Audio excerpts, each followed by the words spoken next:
نعم أعوذ بالله من الشيطان الرجيم بسم الله الرحمن الرحيم الحمد لله رب العالمين والصلاة والسلام على رسوله صلى الله عليه وسلم وعلى آله وصحبه وسلم تسليما كثيرا ثم أما بعد amatenda amajjuvu gonna gatendebwa n'Allahu tabaraka wa ta'ala tumusaba asookusasira kwe n'ebyengera ku mbaka Muhammadin sallallahu alayhi wa sallam ne ku basahaba bonna ab'ebitiibwa ridwanullahi alayhim ajma'in ne ku bantu b'ennyumba ye n'abalongoofu abaatusooka na bonna abalijja ila yawmin sanaquuma amaama rabbuna.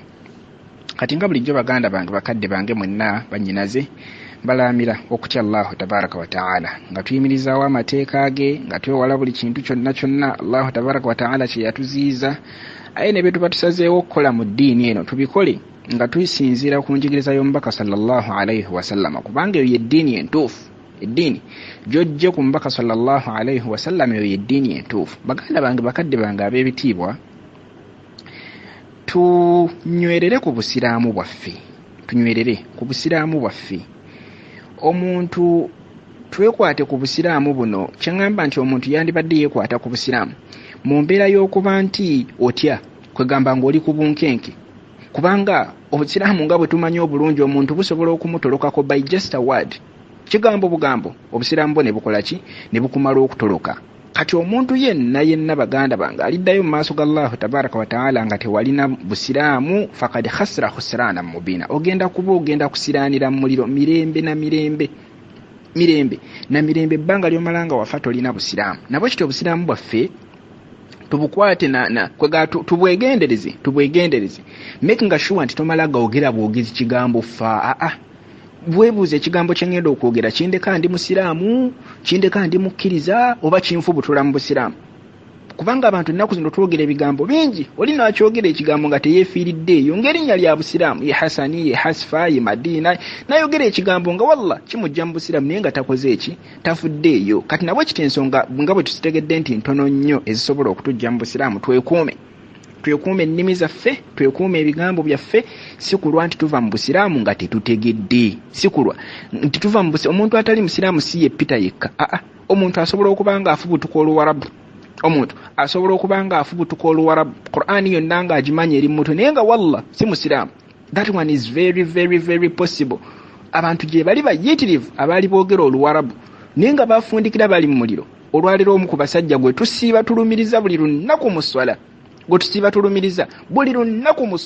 Abu Lahab sayasula naran dhata lahab ndoza tewali lunaku luziba nga tewali muntu alumiriza Abu Lahab kintu ekyo naye nga yali muwarabu ng'afubutuka luwarabu musajja muwarabu oluwarabu lwe lulimi lwe naye buli lunaku tumukakasaako jahannam.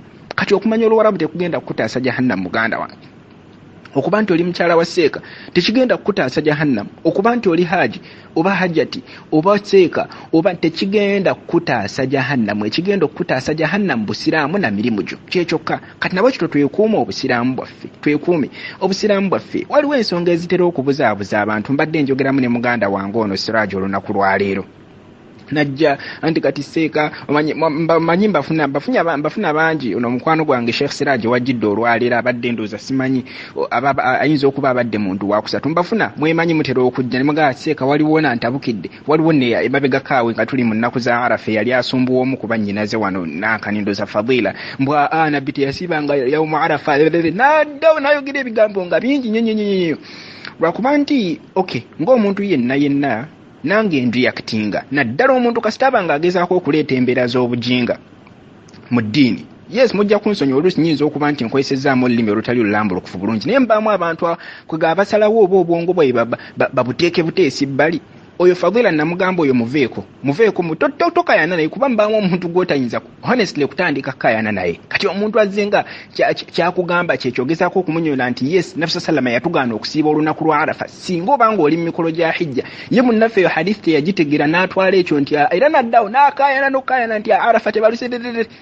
Kati Sheikh Siraaji leero gwe mbadde naye oli munnaffe nga munnyonnyolera ddala mukakasiza ddala nti ebifaananyi ebyagaanibwa byo ebino ebifaananyi simanyi ebibumbe simanyi bino kino kiba kiri mu simu n'asooka ateekamawo oluzungu nga luyitirivu mbwa bino kati anti omanyi simanyi eno device ebe mugambye Sheikh Siraaji ne mugaa addayo ew'omuntu oyo omugambe nti shaytaani emuli ku mutwe ye mubuzaabuza ne muwa n'obujulizi ne mugagenda obikole mu suratu Maryam aya ya 86 alam tara anna arsalna shayatina ala alkafirina ta'uzzuhum azza ne mugayo shaytaani emuli ku mutwe ye musombowa olunaku nabagalo nasembayo okwogera ku shaytaani kino era ezaali ensonga za bifaananyi kuba ensonga zino ez'ebifaananyi zibuza ate sina kubuzaabuza bantu shaytaani enengeri gye wambagatiramu omuntu mu mutwe neemuyingira mu mutwe neemubuliza ddala kati muge nti shaytaani ye musombowa ekyokubiri ne mugamba nti bw'abanga akyali biza akaayana mbu simanyi bino ebyomusimu simanyi bino ebya kamera ne mugamba nti okutegera si kwa buli omu obwo obujulizi nabwo weebuli genda mu suratul Baqara ndoza ku peegi kandabe yakumeka 1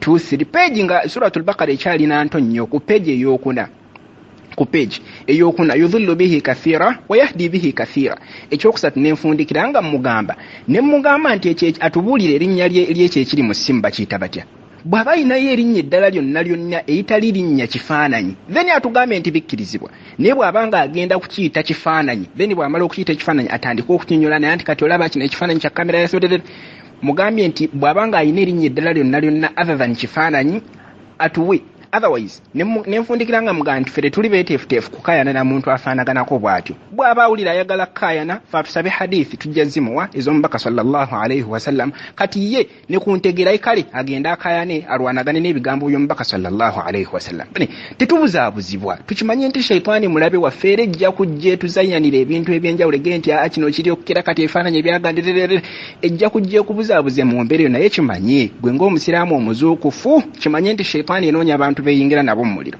era bw'otunuulira ng'omuntu yenna nga yawa adifendinga ezambi ly'omanyidde ddala nti zambi okwatanga ku ttama n'oga la hawla wala quwwata illa billahi al-aliyyil azim omanyire Illuminati balina ba agenti baabwe kati ne shaytaani naye efuba okulaba ng'efuna ba agenti mu bantu beesobola okukozesa ki beesobola okukozesa emirimu gyayo eyo nno tutandikiddeyo obutandikizi lwansonga mubaamu ekintu omuntu honestly kyakubuza nga tolina nawe oyinza kutandikira kati ono ampeereza n'amaloboozi ge muganda waffe miskiini ng'ali awo akaayanira ddala nti ekifaananyi ekyo emugaa kati tewali bigambo by'osobola mugamba n'ategeera oyo tewali honestly tewali era abamu oleka muleke nogaye kale kubanga okutegera of course si kwa buli omu okutegera si kwa buli omu Bafiraawuna bandibadde basiramuka yalina nnabbi Musa alayhi salatu wassalam bano babola habe otandise nabo bandibadde basiramuka naye okukkiriza n'okutegera si kwa buli omu era Allah gw'abaakyo wadde munayo mwebazanga Allahu tabaraka wa ta'ala kweyo hikma gy'abaakoze eki gy'abaakuwadde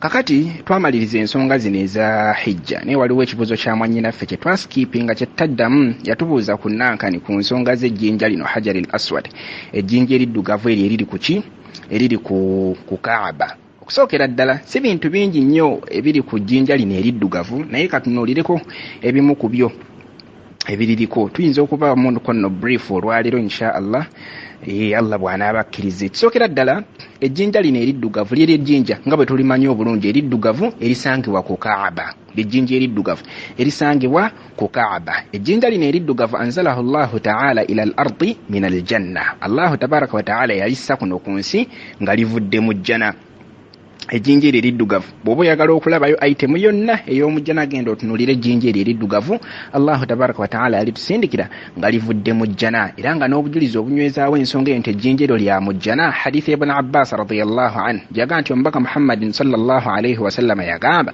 nazala al-hajar al-aswad min al-janna nti ejjinja eryo eriddugavu lyava mu jjana hadithi mweri mu Tirmidhi namba ya hadithi 877 ne mu Nasaa'i mweri namba ya hadithi 2935 so ejjinja eryo lya mu jjana ekyokubiri ejjinja eryo kaana ashaddu bayaadha min al-laban lyali lyeru nnyo okusinga ne bw'olaba amata ejjinja eryo lyali lyeru nnyo mu ntandikwa okusinga bw'olaba amata fasawattahu khataaya bani adam amazambi gaffe abaana adamu ge gaaliddugaza ne lifuuka liddugavu nga buli muntu kuba omuntu buli lw'otuuka ku jjinja eryo n'olikaabala oba n'olikwatako oba n'olisongamu amazambi gakuvaako gonna gakuvaako nga gadda mulyo so amazambi gaffe abaana adamu ge gaddugaza ejjinja eryo naye nga mu ntandikwa lyali lyeru nnyo okusinga ne bw'olaba obweru bwaki obweru bw'amata era obujulizi obutulaga ensonga eyo hadithi y'emu ya Ibn Abbas radiyallahu anhu jitulabye nga mu Nasaa'i eri ku namba ya hadithi 8 mu Tirmidhi namba ya hadithi 877 mu Nasaa'i namba ya hadithi 2935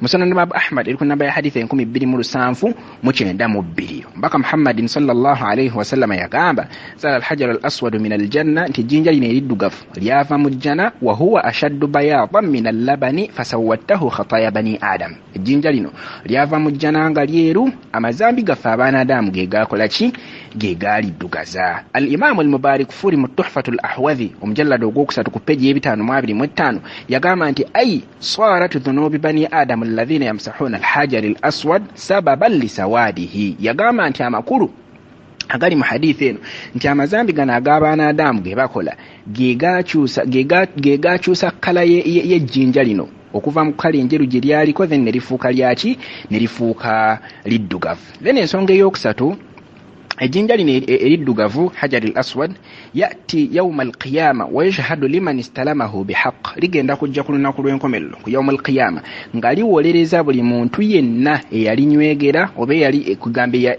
imma kunywegera tujja kulaba eno mu maaso osobola okunywegera oba okulisonga mu mbeera eyo kati lijja kujja ku yawma al-qiyama nga liwolereza buli muntu yenna eyalituukako n'alinywegera mu mazima. Buli muntu yenna eyalituukako ku yawmul qiyama ejjinja eyo lijja kujja likuwolereze mu maaso g'Allahu tabaraka wa ta'ala. Hadithi Ibn Abbas radiyallahu anhu agamba omubaka Muhammadin sallallahu alayhi wa sallam yalayira n'agamba nti wallahi la yab'athannahu Allahu yawmal qiyama nti mazima ddala ndayira Allah agenda kulizuukiza ejjinja eryo ku yawmul qiyama lahu aynani yubsiru bihima ng'ejjinja eyo lirina amaaso abiri nga amaaso ago galaba walisaanu yantiq era nga ejjinja eryo lirina n'olulimi olwogera nga lirina n'olulimi olwogera yuntaqu bihi yashhadu ala man istalamahu bihaq ligenda kujja mu maaso g'Allahu tabaraka wa ta'ala nga liwolereza buli muntu yenna yalinywegera mu mazima. Hadithi ntuufu mu Tirmidhi mweri namba ya hadithi 961 mu Sunan Ibn Majah namba ya hadithi 2984. Then ensonga ey'okuna استلام الحجر الأسود أو تقبيله أو إشارة إليه وهو أول ما يفعل ما أراد الطواف سواء كان حجا أو معتمرا أو متطوعا. omuntu okugenda imma nosonga mu jjinja eryo oba n'olikwatako oba n'olinywegera gwe mukolo ogusookera ddala eri omuntu yenna aba ayagadde okukola tawaafu ku Kaaba nga honna bakola tawaafu oteekeddwa imma okulikiisinga oba okulikwatako oba okulisonga mboti n'okola ki n'okabbara Allahu tabaraka wa ta'ala. Kati sawaan ogenze kukola hijja oba ogenze kukola umra oba ogenze kubeera mutatawwi' kyonna kasitoba ng'ogenda kukola tawaafu kyoteekeddwa okusooka okukola kyekyo kyakwata ku jjinja eryo okulinywegera oba kulisongamu n'okabbara Allahu tabaraka wa ta'ala. Hadithi ya Jabir ibn Abdullah atugamba nti lamma qadama nabi sallallahu alayhi wa sallam Makka nti omubaka sallam bwe yatuuka e Makka ata al-hajar al-aswad yagenda ku jjinja eryo eriddugavu فاستلمه ثم مشى على يمينه فرمل 3 ومشى 4. Omubaka sallam bwe yatuuka ku jjinja eryo yagenda n'alikwatako then bw'amala okulikwatako masha ala yaminihi n'atambula ngadda ku saidi eno eyaddyo amakulu n'atandika okwetoloola Kaaba ng'agoberera saidi eno eyaddyo faramala 3 mu kutambula okwo kuba tukimanyi twetoloolako emirundi 7 kati emirundi 3 egyasooka yali ayatambulira ku speed oba yali addukamuko ku speed then emirundi egisembayo ena wamasha n'atambula mu egyo emirundi ena. Hadithi ntuufu mweri mu صحيح مسلم نمبر حديث رقم 218. استلام يعني مسحوا باليد amakulu mbaka Muhammadin sallallahu alayhi wasallam yalikwatako naki yalikwatako n'omukono gwe. N'ensonga ey'okutaano قد قبله رسول الله صلى الله عليه وسلم واتبعه على ذلك ummatihi nti mbaka Muhammadin sallallahu alayhi wasallam ejjinja lyolaba yalikiisinga yalinywegera era mu mbeera eyo naffe abantu b'ekibiina kye aba ummaye ne tumugoberera mu mbeera y'amakulu naffe tukola ekyo mbaka Muhammadin sallallahu alayhi wasallama kye yakola. Mu hadithi ya Umar tugamba nti annahu jaa ila al-hajar al-aswad faqabbalahu faqala marona agenda ku jjinja eriddugavu n'alinywegera bwe yamala okulinywegera n'agamba nti inni a'lam annaka hajarun la tadur wala tanfa gwe jjinja gwe nkimanyi bulungi nnyo nti oli jjinja buyinja toyina ky'oyinza kukola wadde okungasa walaula anni ra'aytu an-nabiy sallallahu alayhi wa sallam yuqabbiluka nti singa salaba mbaka Muhammadin sallallahu alayhi wa sallam nga akunywegera ma qabaltuk nange nandibadde sikola ki nange nandibadde sikunywegera samakulu Umar atulaga nti ejjinja lino alinywegedde lwansonga nti mbaka Muhammadin sallallahu alayhi wa sallam yalinywegera. Hadithi ntuufu muttafaqun alayhi, Muslim namba ya hadithi 1722, Bukhari namba ya hadithi 1502. Then ejjinja lino in ajaza an taqbilihi, singa obanga tosobodde kuba nti ogenda kulinywegera, first taslimuhu biyadihi, oli waddembo ogenda n'olikwatako bukwasi naki n'omukono gwo, au bishaiin, oba ne bwoba tosobodde kutuusaako omukono gwo oba n'olikwatako n'ekintu kyonna kyonna, thumma yuqbilu hadha shay, oluvannyuma ekyo ky'okozesezza mu kulikwatako n'okikiisinga, ky'okozesezza mu kukwata ku jjinja eryo n'okikiisinga. Hadithi ya Nafi' atugamba nti ra'aytu ibn Umar yastalmi al-hajar al-aswad, nti nalaba ibn Umar radiyallahu anhu nga akwata ku jjinja lino biyadihi n'omukono gwe, thumma qabbala yadihi, oluvannyuma n'akola ki n'akiisinga omukono gwe. Naga nti wama taraktuhu mundu ra'aytu rasulullahi sallallahu alayhi wa sallam yaf'aluhu, naga nti saddamu kuleka kintu ekyo okuva we nalaba omubaka Muhammadin sallallahu alayhi wa sallam nga akikola. So hadith nayo ntuufu Muslim mweri namba ya hadith 2268 ne hadith endala weziri mpitirivu ezitulaga ekyo nti omuntu osobola okukwatako n'omukono then omukono gwennyini n'okola ki n'ogukiisinga. Mathalan mu hadith ya Abi Tufail eri Muslim namba ya hadith 2275 naye etulaga ekintu kyekimu. Mpazi ina ajaza era bw'obanga tosobodde kulikiisinga, tosobodde kulikwatako na mukono oba na kintu kyonna kyonna, ashara ilayhi biyadihi wa kabbara, osobola okulisonga mu busonzi bwoti na mukono gwo, wa kabbara n'oleeta ki n'oleeta takbira. Bw'obanga olisonze mu busonzi nga tosobodde ddikwatako, awo tokiisinga, awo tokiisinga, oleeta buleesi ki oleeta buleesi takbira. Hadithi ibn Abbas radiyallahu anhu atugamba tafa rasulullahi sallallahu alayhi wa sallam ala ba'iri, nti mbaka Muhammadin sallallahu alayhi wa sallam yeetooloola Kaaba amakulu, wa kana kullama ata ala ar-rukn ashara ilayhi wa kabbara, ninga bwe yatuukanga ku mpaje amakulu bwe yatuuka ku jjinja eryo yalisonganga mu bwati n'aleeta takbira. Iyo hadithi nayo ntuufu mweri mu Bukhari namba ya hadithi 1487. Then wamashu al-hajar mimma yukaffiru Allahu bihi al-khataaya, muntu singa abanga agenze n'akwata ku jjinja eryo nsonga emakinga Allahu tabaraka wa ta'ala okuba nti amusonyiwa amazambi ge, nsonga emakinga Allah okuba nti akusonyiwa amazambi go singa obanga ofunye obusobozi n'okwata ku jjinja eryo. Hadithi ibn Umar radiyallahu anhu argant sami'tu Rasulullah sallallahu alayhi wa sallam yaqul, nti nawulira omubaka wa Allah sallallahu alayhi wa sallam nga agamba nti immasahaha kafaratun li khataaya, nti omuntu singa abanga alikutteko amakulu ejjinja eryo limufuukira ensonga Allah tabaraka wa ta'ala n'amusonyiwa amazambi ge. Iyo hadithi nayo ntuufu mweri mu Tirmidhi namba ya hadithi 959. Mpazi la yajuzu lil muslim, tukategeere bulungi kano tukawulirize bulungi, tekikkirizibwa eri omusiraamu anyu udhil muslimina inda al-hajar, kuba nti onakuwaza abasiraamu abalala nga mutuuse ku jjinja eryo, fayudribu imma n'obakuba oba n'obalwanyisa, kubanga inna nabi sallallahu alayhi wa sallam akhbara anil hajar annahu yashhudu liman istalamahu bihaqqi, lwansonga omukisa sallama yatugaa nti ejjinja eryo lijja kuwolereza omuntu eyalikwatako oba eyalinywegera mu mazima, walaysa liman istalamahu biidha'i ibadullah, naye terijja kuwolereza muntu yenna yalikwatako yalinywegera mu kunyiiza baddu ba Allah. Gwe ssebo munnaffe olw'okuba olina ekipawa, bano bannaffe b'osanzewo ogende ng'obasindika busindisa eri nedda. Bw'obanga osobodde ofunye obusobozi alhamdulillah nywegera, bw'obanga osobodde kwatako, bw'obanga tosobodde songa mu busonzi mu jjinja eryo, ojja kusigala ng'ofunye eki, ojja kusigala ng'ofunye empeera. So kirungi ogenda n'olikiisinga kalla bw'abanga akuwadde obusobozi. And by the way, okkiisinga ku jjinja lino ibaada, okkiisinga ku jjinja lino ibaada, era ye ibaada yokka mu nsi yonna ekolebwa by one person at a time. Waliwo omukwano gwange yakimbuuza, simanyi obaani yali akimbuuzizza eyo, ndooza waliwo kiraasi gye yalimu najja akimbuuza nti seeka ibaada ky'omuntu gy'akola mu nsi yonna nga ibaada eyo mu kaseera ako omuntu oyo yekka yagikola. Ibaada eyo kuba kunywegera ku jjinja lino, kuba kunywegera kubanga tebasobola kikola bantu babiri mulundi gumu, era mu nsi yonna mubaamu omuntu omu akola ibaada eyo mu kaseera ako. So yeeyo ibaada.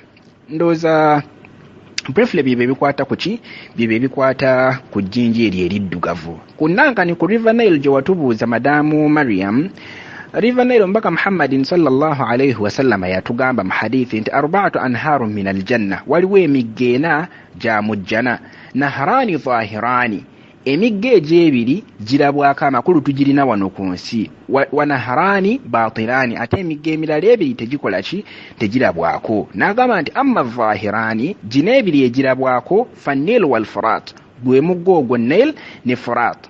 N'agamba nti wa amma albatinani, naye ate egitalabwako, fa Sayhan wa Jayhan, ye Sayhan ne Jayhan. Kati amakulu omugga ogwo Nile oguli ejjinja ewaffe e Kampala, ewaffe Uganda, omugga ogwo gwa mujjana, era bw'oba oyagala okulaba ku gimu ku migga gy'omujjana, genda otunule ku Nile, genda otunule ku Nile, ojja kuba olabye ogumu ku migga egyaki, ku migga egy'omujjana. Nile kye tusobola okumwogerako. Waliwo qissa eyogerwawo ku Ibn Umar, naye qissa eyo terina butuufu, erimu magic mungi, erimu magic mungi, so qissa eyo si ntuufu. Kati ono mwannyinaffe yatubuuza nti omukazi ng'abuulira ilmu bamuyita batya? Tulaba basheekhe bokka, naye babeera bamuyita sheekhati.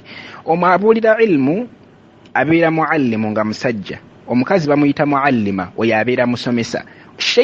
Sheikh abeera muntu mukulu mu myaka, then sheikh nga musajja, sheikha abeera mukadde oba omukyalo omukulu mu myaka.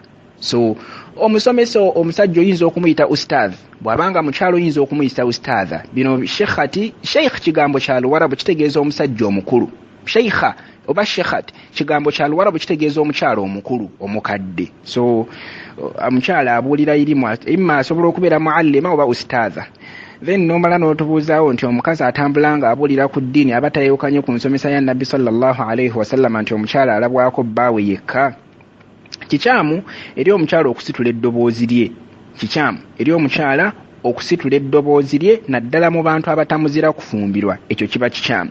Era bano bannaffe abayimba kunkumula mu owino naweya yonna ensonga eyo nkyamu, kye bakola si kituufu. Naye singa wabaawo obwetaavu obw'okwogera n'omusajja omu oba babiri, that one is okay. Abakyala bagendanga omubaka Muhammad sallallahu ku mulembe gwe ne boogera naye ensonga ezaali zikola ki, ensonga ezaali nga zibaluma. So omukyala kiri yokka asobola okwogera n'omusajja omu oba babiri nga waliwo obwetaavu. Otherwise abakyala nga bwe nti bayogeranga ne Nabbi sallallahu ne bakhulafa irrashidina, ne banagenda n'atula ne namunnyonnyola ki, namunnyonnyola ensonga ze. So kino kikyamu, omukyala tokkirizibwa genda ng'oleekananga bano abalokole kunna, nedda. Bw'oba ogenda kusomesa abakyala banno, that one is okay. Kyovalaba omukyala takkirizibwa nakuwa khutuba kekubye kusaaza nga tetulinawo omusajja yenna. Omukyala takkirizibwa kutusaaza abadan, takkirizibwa under any circumstance, tekikkirizibwa. So omukyala bw'aba wakusomesa aba ateekeddwa kusomesa bakyala banne, okuggyako nga walabiseewo obwetaavu obuli clear, okuggyako nga walabiseewo obwetaavu obuli clear mu mbeera efaanana bw'etyo. Then nomala n'otubuuzaawo nti omuntu olina obulumi mu mugongo ne weewaliriza osaale, then obulumi ne bukusukkako, kati eswala n'ogivaamu. Abuuza nti oba lwako eswala eyo nti ogisadde oba ofuna omusango gw'okuva mu swala. Kakati nga bwe tukimanyi obulungi, simanyi oba tukimanyi bulungi, naye bwe tubadde tetukimanyi tukitegeere. Alqiyamu fi swala, omuntu okuyimirira mu swala, naddala khaswatan idha kanat as-swala naddala okusingira ddala eswala kasita eba nga ya bwatteeka, rukunun la budda min, eyo mpaji ya swala, era eswala eba tejja kutuuka singa omuntu aba takoze eki, takikoze. Era wala yajuzu li ahadin an yusalli qa'idan illa indahu ajazahu an al-qiyam, omuntu takkirizibwa kusaala nga atudde okuggyako ng'afunyewo ensonga yonna emukaka okutuula. Omuntu takkirizibwa kutuula okuggyako ng'afunyewo ensonga yonna emukkiriza okutuula. Mu hadithi ya Imran ibn Husayn atugamba nti kanat bi bawasir, nalina obulwadde hemorrhoid, nainamu obulwadde bwa hemorrhoid. Then fasa'altu nabi sallallahu alayhi wa sallam ani as-salah, nembuuza omubaka sallallahu alayhi wa sallam ku s-salah. Omubaka sallallahu n'aŋŋamba salli qa'iman, saala ng'oyimiridde. Fa in lam tastati', bw'obanga tosobodde kusaala ng'oyimiridde, fa qa'idan, saala ng'otudde.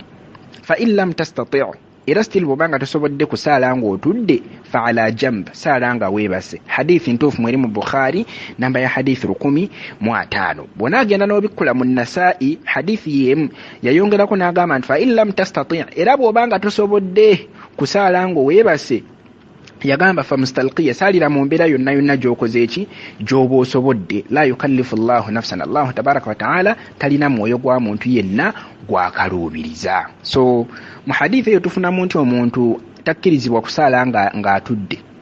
Ekyo kye kisookera ddala. Ekyokubiri, akkirizibwa okusaala nga atudde singa embeera gy'abaamu eba temuganya okujjako okukola ekyo. Ibn Qudama rahimahullah yagamba nti walmaridhu idha kana alqiyamu yazidu fi maradhihi salla qa'idan, omulwadde yenna kasita kubanga okuyimirira mu ssala kujja kwongera ku bulwadde bwe, omulwadde oyo asaale nga atudde. Allahu tabaraka wa ta'ala yagamba ma ja'ala alaykum fi ddini min haraj, Allah talina buzibu bwonna bwonna bwe yabateera mu ddiini. Allah talina buzibu bwonna bwonna bwe yabateera mu ddiini. Imaamu Nawawi rahimahullah yagamba nti wala yanqus thawabuhu an thawabihi fi hali alqiyam li'annahu ma'dhur, era singa omuntu aba mulwadde n'asala nga atudde empeera ze tezikendeerako, empeera ze tezikendera kazifuna butereevu nga bwe yandibadde azifuna nga asadde ayimiridde. Lwaki? Li'annahu ma'dhur, lwa nsonga alina ekikola ki, alina ekimusonyisa. Omubaka Muhammadin sallallahu alayhi wa sallam yagamba idha marada al-abdu aw safa, nti omuddu yenna singa Allah aba amugeredde n'alwala oba n'atambula n'agenda ku lugendo, kutiba lahu ma kana ya'maluhu sahihan muqima,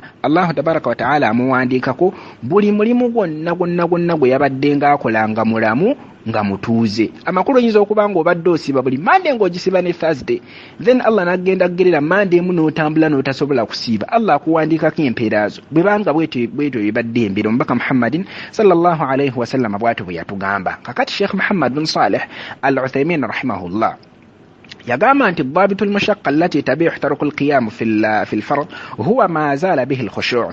Yatuspecifyingira n'agamba nti ensonga kugamba level y'obulwadde omuntu gy'ayinza okutuukako n'abanga akkirizibwa okusaala nga atudde, yagamba nti ebbanga ly'amala nga tajja kufuna khushu'u mu swala nga ayimiridde, omuntu oyo asaale nga atudde.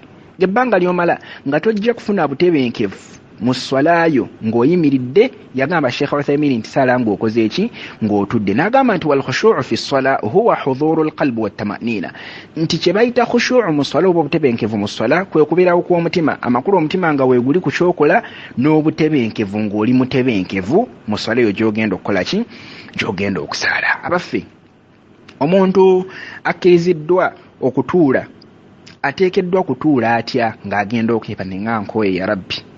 Mukkirize tutandikire awo. Muntu aba agenda okutuula mu swala, aba agenda okugira okusaala nga atudde, akkirizibwa kutuula atya? Mpulira gaasa akubye. Katukome wano olwaliro insha Allah.